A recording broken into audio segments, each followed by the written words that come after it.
Hey everybody, welcome. I just want to take a few minutes and talk about a subject that I know is on some of your minds. If you are considering homeschooling, you've already made the decision, but you're kind of trying to make your plans to get into it, let's talk about what is the true cost, dollars wise, of homeschooling. What expenses should you plan on? Now, I'm not going to give you firm figures in this video, basically because I can't. There are so many variables to consider. So I just want to talk to you about four main categories that you need to keep in mind as you plan to take the leap and start homeschooling. First things first, you're going to want to evaluate the impact that homeschooling could have on your income. So if you are a single parent, or if you and your spouse both work, if you already have a full-time job, you're going to need to decide what needs to happen and how will it affect our income if one of us needs to change jobs, if we need to pull back on hours, or if one parent decides to quit a job altogether to stay home with the children and educate them at home. Obviously, that's going to impact your bottom line. So the biggest potential impact financially for homeschooling is that. Now, I will say a lot of families figure out how to homeschool while both parents continue working. For example, when we first started, my husband and I were both working full time, and we didn't change anything about our income at that time. We began educating our daughter at home, and then I also had a toddler, and I was able to do most of my full-time work either out of our home, from our home, or on the weekends, so that most of the Monday through Friday, when my husband was at the office, I was at home. So it was able to work for us logistically that way. Then about a year later, we had another baby. The load was getting a little bit heavier at home. So I was able to dial my hours back to part-time. And that's pretty much where we camped out for about 9 or 10 years. So throughout most of my homeschooling journey, I was a work from home mom while homeschooling my children. Now, I've also known of a family where both parents worked full-time during the day, and they arranged so that their homeschooling could happen in the evenings. And that could be an option for you as well. So just because you do both work full-time, or just because you're a single parent working full-time, doesn't necessarily mean that homeschooling is off the table for you or that you have to change jobs. But you may be looking at it as, yes, we feel like one of us needs to change jobs, we need to scale back hours, or one of us is going to quit entirely to be at home with the children. So evaluate the impact that that's going to have on your family budget, on your bottom line. That right there is the biggest potential expense. Second, you're going to want to consider the cost of curriculum and school materials. Now, this can be a broad range of the spectrum. You could feasibly educate your children on a very little amount, or you could spend several $1,000s if you wanted to on curriculum and supplies and various tools that you may want to have as you teach your children. So let's talk about the different ends of that spectrum. If money is not a concern for you and you would like to make sure you have all of the convenience, you want to have the time savers, everything at your disposal, then you could very realistically get a full year's worth of video curriculum with textbooks, with science lab kits for somewhere between $1,000 and $1,500 per child per year. Now, again, no guaranteed numbers there. That's just the numbers that I'm aware of today. If you need to be more frugal than that, or if you just don't want to spend that much, there are a lot of ways to spend a lot less.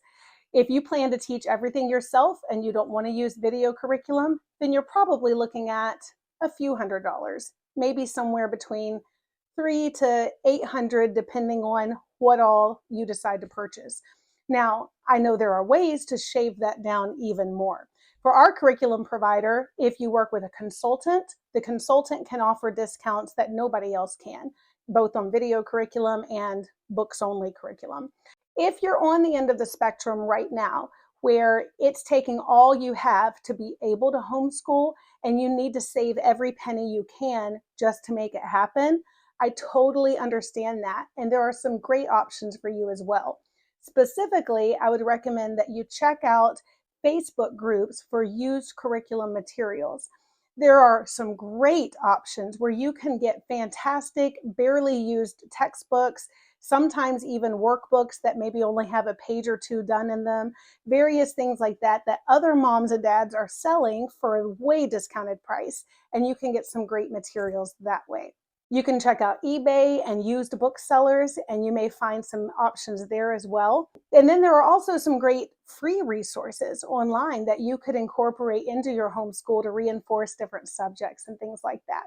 So whatever financial situation you find yourself in, you can plan to fit your situation, whether it's a very, very small budget or a very large budget. What I can tell you is that chances are you're going to spend a lot less than you would if you were enrolling your child in a private school. If you're finding this video helpful so far, if you could help me out and give it a quick like and subscribe to the channel if you haven't already, or share this video with your friends here at the end. The third thing, and this is not going to apply to everybody, if you've never had your children in school, this isn't for you.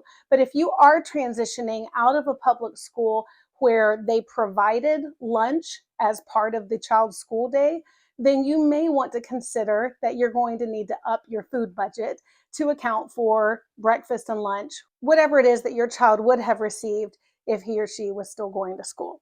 That could be a very minimal impact. I understand that, but I just want to mention it in case it applies to you. The fourth budgetary item to consider as you make the change into homeschooling is whether or not homeschooling will require you to have additional childcare expenses. I mentioned my friends earlier who both worked full-time and then did their homeschooling in the evening. Well, their daughter was old enough to be able to stay home by herself during those days, but your children may not be. So if your work situation requires you to be out of the home a certain amount of time per week or per day, then you could incur some child care expenses that you wouldn't have if you were sending your kids off to school, right? So those are the four areas that I would strongly recommend you consider as you begin taking steps to be able to homeschool. First, the impact to your income. I'm sure you've already thought of that, but let's make sure you've thought it through and you know what you're looking at. Second, the cost of curriculum. And again, this can cover the full gamut of very, very low cost to very high cost, depending on where you want to be on that spectrum. Third, whether or not you'll be providing more meals at home than you're used to.